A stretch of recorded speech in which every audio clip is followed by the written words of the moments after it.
নমস্কার বন্ধুরা, আজকে আমি রান্না করে দেখাবো হায়দ্রাবাদি বিরিয়ানি। তো দেখুন, বিরিয়ানিটা আমি রান্না করেছি। তো এই বিরিয়ানি রান্নার সমস্ত উপকরণ আজকে আমি আপনাদের সঙ্গে শেয়ার করব। প্লিজ বন্ধুরা, পুরো ভিডিওটি প্রথম থেকে শেষ পর্যন্ত দেখবেন। তো চলুন তাহলে আজকে বিরিয়ানির এই রেসিপিটি আমরা শুরু করি। বিরিয়ানি রান্না করার জন্য আমি এখানে দেখুন বাসমতি চাল নিয়েছি। এই যে আমি একটা কাপ নিয়েছি, এই কাপ মেপে এই কাপের 4 কাপ চাল আমি নিয়েছি। তো চালটাকে আমি প্রথমে ধুয়ে ভালো করে পরিষ্কার জল দিয়ে ভিজিয়ে রাখবো। আমি 2-3 বার ধুয়ে নিয়েছি। ধুয়ে নেওয়ার পর চালটা ভিজিয়ে রেখেছি। তো বিরিয়ানি রান্না করার জন্য আমি এখানে কি উপকরণ নিয়ে এসেছি দেখুন। আদা বাটা, জিরে বাটা, এই যে বিরিয়ানি মশলা এটা নিয়েছি, আমি কিশমিশ ভিজিয়ে রেখেছিলাম। এখানে নিয়েছি পেঁয়াজ কুচি এবং কাঁচা লঙ্কা। এখানে দারচিনি, গরম মশলাটা পুরোটা নিয়েছি। তো দেখুন, চালটা কিন্তু আমি আধা ঘন্টার বেশি হয়ে গেছে, প্রায় 1 ঘন্টা হয়ে গেছে চালটা ভিজে রেখেছিলাম। চালটা ফুলে গেছে অনেকটা। তো চালটা থেকে এখন জলটা পুরোপুরি আমি ছেঁকে নেব।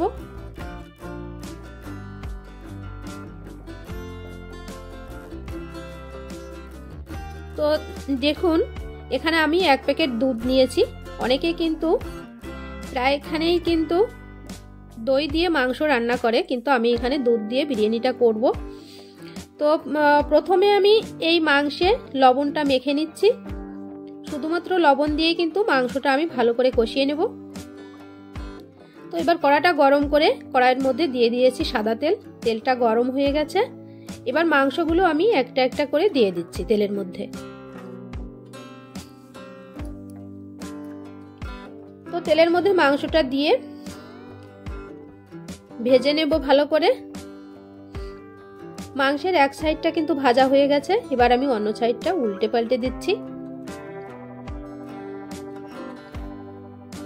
তো মাংসটা আমি একটু লাল লাল করে ভেজে নিয়েছি। এবার মাংসটা তুলে নিচ্ছি।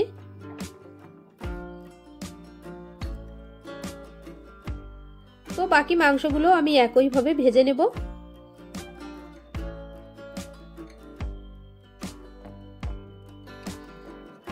সমস্ত মাংসগুলো আমার ভাজা হয়ে গেছে। এবার মাংসগুলো আমি তুলে নিলাম।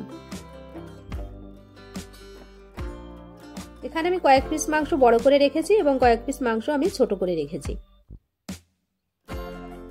তো এবারে আমি তেল দিয়ে আবারও কড়াইতে কিছুটা পরিমাণ তেল দিয়েছি।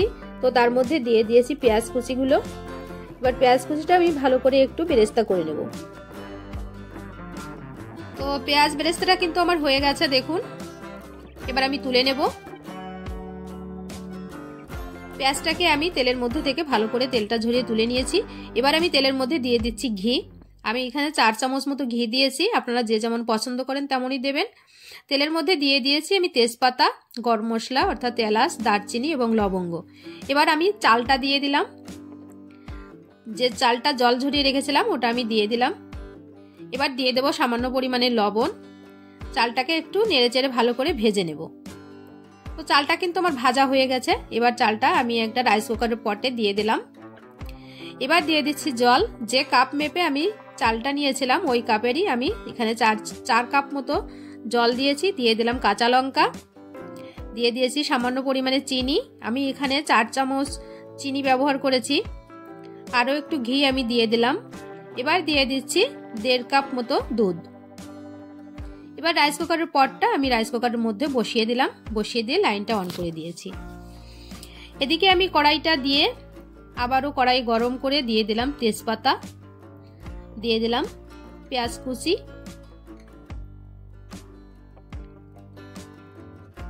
পেঁয়াজটা ভালো করে আমি ভেজে নিয়েছি। এবার দিয়ে দিচ্ছি এখানে জিরে বাটা, আদা বাটা। এটাকে আমি একটু ভালো করে কষিয়ে নেব। এখানে আমি দিয়েছি জিরে বাটা, আদা বাটা এবং রসুন বাটা। তো এই মশলাগুলোকে ভালো করে কষিয়ে নিতে হবে।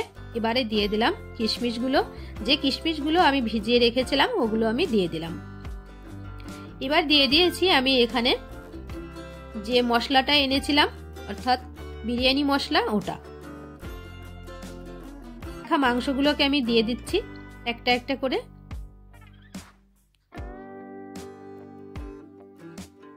সব মাংসগুলোকে দিয়ে এবার মশলার সঙ্গে মাংসটা একটু ভালো করে মিশিয়ে নিলাম।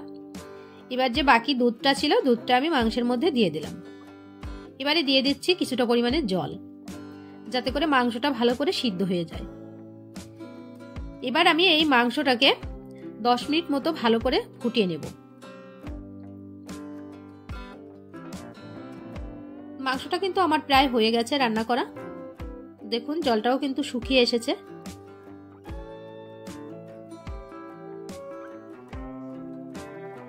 কতটা সুন্দর হয়েছে দেখতে দেখুন।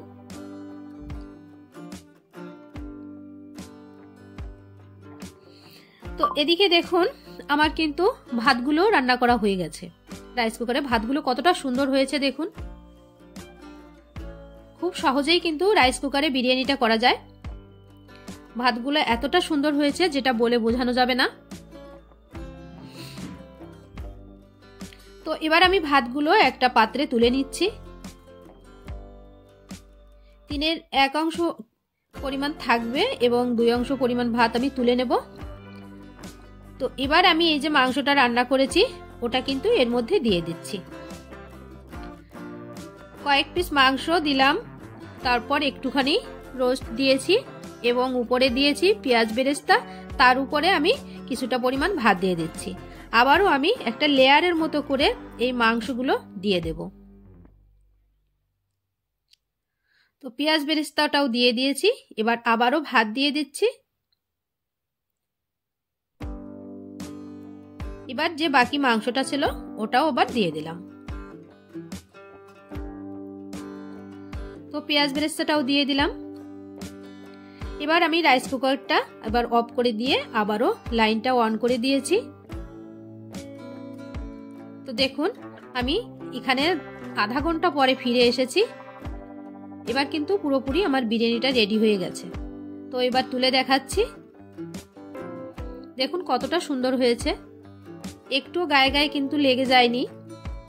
মাংসটাও ভালো সিদ্ধ হয়েছে আর গন্ধটাও হয়েছে না, খুবই সুন্দর হয়েছে।